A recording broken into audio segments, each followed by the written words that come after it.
Hey, hello everyone. My name is Sagitla Firmansyah with last NPM 186, and now I'm gonna explain about the week 3 task, cost accounting. Okay, let's start. This is the first question. We have to setting productivity standard for Walton Inc. They intend to expand its funds press department with the purchase of three new presents from Presco Inc. Mechanical Studies indicate that for the company's intended use, the output rate for one press should be 1,000 pieces per hour. The company has similar presses now in operation that average is 600 pieces per hour. This average is derived from the individual output as shown in the table that follows. This is the table. Okay, next. The company's management also plans to institute a standard cost accounting system in the very near future. The company's engineers are supporting a standard based on 1,000 pieces per hour, the accounting department a standard based on 750 pieces per hour, and the plans press department supervisor a standard based on 600 pieces per hour. So we have to require specify argument that could be used by each proponent. And second is decide which alternative best reconciles the need of cost control and employee motivation and then explain. Okay, first, Walton Inc. plans to expand its punch press department by purchasing three new presses. Mechanical studies conducted by engineers indicate that one press is capable of producing 1,000 pieces per hour. However, data from the company existing operations show that the current average output of worker is only 600 pieces per hour. Because the company intend to implement a standard cost accounting system, management must determine an appropriate productivity standard. There is three different standards have been proposed by different parties within the organization, which is the first one is engineer, and then accountant, and then the pan press supervisor. So first, the engineer support of 1,000 pieces per hour because this figure represent the machine maximum technical capability. From their perspective, standards should reflect the highest level of efficiency achievable under ideal operating condition. They believe that setting a high standard will encourage a productivity improvement and allow the company to fully utilize the capacity of the new equipment. However, this proposal may overlook a practical operating factors such as machine downtime, worker fatigue, setup time, and other normal interruptions that occur in daily production. Next is the accounting department. They propose a standard of 7,350 pieces per hour. Their argument is that standards should be challenging but still attainable under efficient operating conditions. A realistic yet demanding standard provides a better basis for cost control and performance evaluation because variance will reflect actual managerial performance rather than unrealistic expectation.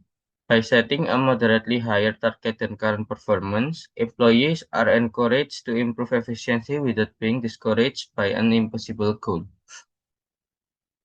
Next is the Punch Press Department Supervisor. They recommend maintaining a standard of 600 pieces per hour, which is based on actual historical performance. The supervisor believes this level is fair to employees and reflect real production conditions.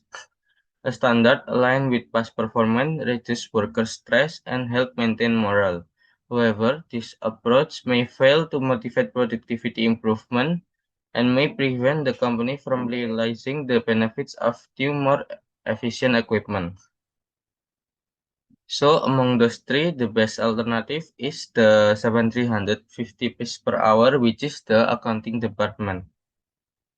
Because they reconcile the need of cost control and employee motivation, unlike the ideal standard of 1,000 pieces per hour, it is achievable under normal working conditions, and therefore to produce meaningful performance evaluation. At the same time, it is higher than the current average output encouraging employee to improve productivity. For this reason, a practical or attainable standard of 750 piece per hour represents the most balanced and effective choice for the company. Okay, next question is various overhead rates. Nazareth Company estimate overhead of $225,000 for the next year, an estimated 25,000 units will be produced with material cost of $500,000. Conversion will require an estimated 56 and $250,000 direct labor hour at a cost of $8 per hour and an estimated of 75 machine hours. So we require to compute the predetermined predetermined overhead rate to be used in applying factory overhead to production on each of the following bases. The first one is unit of production, second is material cost, the third one is direct labor hour, and then direct labor cost, and the last one is machine hour. So from the question, we have the data, estimated factory overhead $225,000, estimated production 25,000 unit, material cost $500,000, and direct labor hour 56 and $250,000. Direct labor wage rate $8 per hour, and then machine hours $75,000. But because we have to compute the direct labor cost, we need the direct labor cost. So we must times direct labor hour with the direct labor wage, and then we got the direct labor cost, which is 150,000 dollars. Okay, so this is the formula for compute the predetermined overhead rate. We have to divide the estimated overhead with the allocation base.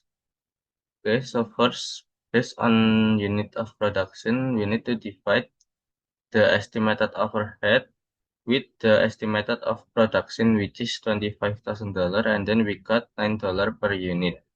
Based on material cost, we need to divide the estimated overhead, which is $225,000, and the direct labor hour, which is 56 and 250, and then we got the $4 per direct labor hour. Next, based on direct labor cost, we need to divide estimated overhead with the direct labor cost, which is $450,000, and then we got 0.5 or 55%,